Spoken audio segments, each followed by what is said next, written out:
थोड़ी कत्थई सी उसकी আজকে আমি যাব ভোট দিতে, তাই জন্য ভাবছিলাম যে কি পরে যাওয়া যায়। হে বন্ধুগণ, সব উপর থেকে ফিস করা, আর এখানে ফিস করি আমি। আমি চুজ করলাম এই ব্ল্যাক কালারের সিকোয়েন্সের ওয়ান পিসটা, কোথায় এই মেয়েগুলো যারা এইরকম ড্রেস পরে ভোট দিতে আসে? যেটা পরে আমাকে ভীষণ সুন্দর আর হট লাগছে। আমি ভোট দিতে গেলে তো দেখি কেউ কেউ তো আবার লুঙ্গি পরে আসে, কেউ কেউ তো আবার সেন্ট্রো গেঞ্জি, কেউ কেউ তো আবার লাইটি পরেও আসে। আর জানো আমি কেন ভোট দিতে যাই? কারণ ওখানে এত সুন্দর সুন্দর হ্যান্ডসাম আর্মি অফিসার গুলো থাকে না, যাদেরকে দেখলেই দিলটা একদম গার্ডেন গার্ডেন। এইভাবে তো দেশের উন্নতি হবে। কেউ কেউ তো ভোট দিতে গিয়ে মেয়ে দেখতেছে, কেউ কেউ আবার আর্মি অফিসার, কেউ কেউ তো আবার টাকা। No political, no political, no political. কাকু ভুল হয়ে গেছে কাকু, ভিডিওতে বলে ফেলেছি। ভোট খুব সুন্দরভাবে হয়, সবারই ভোট দেওয়া খুবই দরকার। আর গাল দুটোকে না একদম লাল লাল করে নিয়েছি, দেন লাগিয়ে নিয়েছি ভর্তি করে হাইলাইটার, যাতে একদম দূর থেকেও আমাকে দেখা যায়। সবকিছুর উন্নতি হইতেছে না দেশের। শিক্ষিত যুবকরা আছে বেকার পড়ে, কেউ বা পেটে দেয় সারাদিন খেটে চলছে, কেউ বা ব্লগ ভিডিও করছে শ্মশানে। আরেকবার হবে, সবকিছুর উন্নতি হইতেছে না দেশের। শিক্ষিত যুবকরা আছে বেকার পড়ে, কেউ বা পেটে দেয় সারাদিন খেটে চলছে, কেউ বা ভিডিও করতেছে শ্মশানে। শুনি আমার দিদা মারা গেছে আর সবাইকে যেতে হবে শ্মশানে। আমিও দেরি না করে ঝটাপট রেডি হয়ে চলে গেলাম। এই দাদুর মতো যাই ভিডিও করছে, দিদার মতো যাই ভিডিও করতেছে, কি অর্ব এগিয়ে। তুমি তো চুপেই থাকো, আজকে এই দুর্দশা শুধু তোমারই জন্য। স্নানের মেট্রো হবে, ঠিক আছে?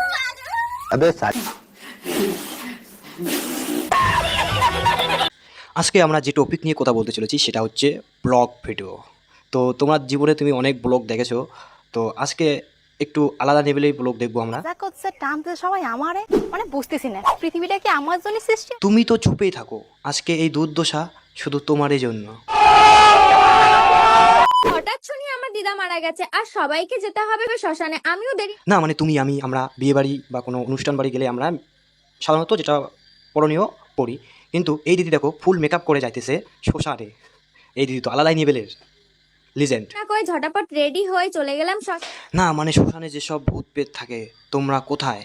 এই ব্লগারদের যেখান যেখান জায়গায় ম্যাচ করে ওই জায়গায় ধরে একদম ঘাড় মোটকে দাও। আমার দিদা মারা যাওয়ার আর শ্মশানের ব্লগটা তোমাদের সাথে শেয়ার শালা আমার জুতোটা কোথায় গেল রে? মারা যাওয়ার আর শ্মশানের ব্লগটা তোমাদের সাথে শেয়ার করি। বলছিলাম কি, লজ্জা টজ্জা কিছু আছে কি? আমি ভেবেই পাচ্ছিলাম না কোন ড্রেসটা পরবো। দিদি আমাদের শ্মশানে যাওয়ার জন্য ড্রেস খুঁজে পাচ্ছে না, ফাইনালি দিদি এই ড্রেসটা খুঁজে পেল শ্মশানে যাওয়ার জন্য। তারপরে আমি ভাবলাম যে আমার তো একটা সুন্দর ড্রেস আছে আর আমি এই ড্রেসটা পরে নি। তোমার ভাগ্য ভালো দিদি, তোমাদের বাড়ির লোক কিছু বলে নাই। আমাদের বাড়িতে হলে না, দিদিমার সাথে সাথে তোমাকেও না। আমি ভাবতেই পারিনি আমার দিদা আমাকে ছেড়ে চলে যাবে। আমার এইটা ভেবে খুবই খারাপ লাগছে যে আমার দিদা আমাকে ছেড়ে চলে গেছে। ঠিকই তো, মন খারাপ করে আর কি হবে। তাই দিদি আমাদের নাচতে নাচতে মেকআপ করতেছে। মন খারাপ করে আর কিছুই হবে না, এইটাই নিজের মনকে বুঝ দিচ্ছিলাম। একদিকে দিদিমা মারা গেছে, অন্যদিকে দিদিমার নাতনি মেকআপ করতেছে, শোক পালন করতেছে মেকআপ করে করে, আবার ড্যান্স করে। এগুলো মাল কোন প্লে স্টোর থেকে ডাউনলোড হয় ভাই? তোমরা একটু কমেন্টে বলো তো। দেখো মেকআপটা কি হয়ে গেছে, কারণ আমার এত টেনশন এত কষ্ট হচ্ছে আমার দিদার জন্য যে আমি আর কিছুই করতে পারছিলাম না। বাহ বাহ, কি টেনশন দিদির, আমাদের আলাদা লেভেলের দিদির আমাদের টেনশন। তাই দিদি আমাদের নাচতে নাচতে মেকআপ করতেছে। আমি আর কিছুই করতে পারছিলাম না, তাই জন্য ভাবলাম যে একটু যেমন তেমন রেডি হয়ে ন্যাচারাল ভাবে। এটা ন্যাচারাল, এটা যদি ন্যাচারাল হয় তাহলে তো আমি মুখে ফাউন্ডেশন মেখে বসে আছি।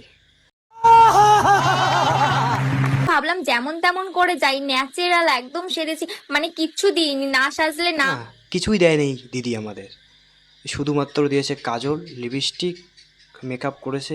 এগুলো আবার কোনো জিনিস নাকি? বলছিলাম কি দিদি, আরও কি কিছু বাকি থাকে? লাস্টে আমি সেন্টটা মারতেই ভুলে গেছি।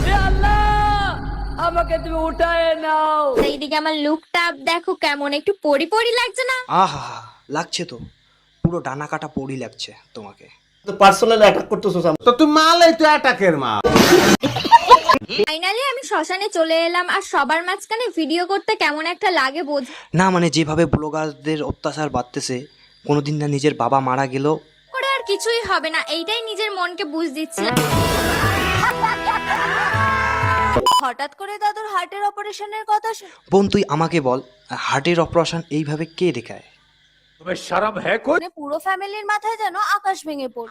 আরে বোন, আকাশ তো ভেঙে পড়ারই কথা, কারণ ওটা হার্টের অপারেশন, তোমার ইনস্টাগ্রাম রিলস না।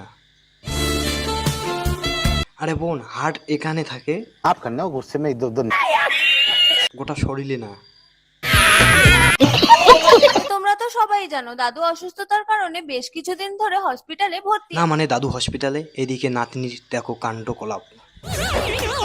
अबे মানে দাদুর নাতনি এমন রিয়াক্ট করতেছে, মনে হয় দাদুর বিয়ে হয়েছে আর দাদুর ফুলসজ্জা হবে, আর দাদু ফুলসজ্জার ঘাটে কীরকম করবে ওটা ভেবে নাতনি খুব এক্সাইটেড হয়ে আছে। কিন্তু তোমরা তো জানোই হার্টের অপারেশন করাতে গেলে কতগুলো টাকা খরচ হয়। তবে এই মুহূর্তে আমরা দাদুর পেছনে এতগুলো টাকা খরচা করতে চাইছি। বাহ বাহ, দাদুর পিছনে টাকা খরচ করতে পারবে না, কিন্তু এদিকে নিজের মেকআপের পিছনে বাবার অর্ধেক টাকাও যদি মেকআপের পিছনে যায় তাও কোনো ব্যাপার না। भगवान से डरो भोस আমাকেও তো বিয়ে করতে হবে বলো, তাই আমি মনে করি দাদুর পেছনে অতগুলো টাকা খরচ করার থেকে আমার বিয়ের জন্য টাকাগুলো জমিয়ে রাখা আসল কথা বল, তোকে বিয়ে করতে হবে। আচ্ছা বোন তুই বল, তোর বিয়ে করাটা বেশি দরকার নাকি একটা মানুষের জীবন বাঁচানোটা বেশি দরকার? তুমি সত্যি বলতে দাদুর জন্য আজকে ভীষণ চিন্তা হচ্ছে। হ্যাঁ, ভীষণ চিন্তা হইতেছে বোনের, সেটা তার মুখ দেখে বোঝা যেতেছে।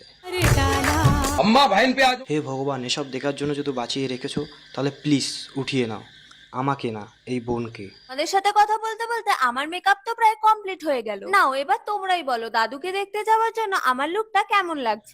প্লিজ বোন, এইভাবে দাদুকে দেখতে যেও না, এমনি হার্টের অপারেশন, তোমার এই অবস্থা দেখে দাদুর না কিডনিতে কোনো সমস্যা চলে আসে।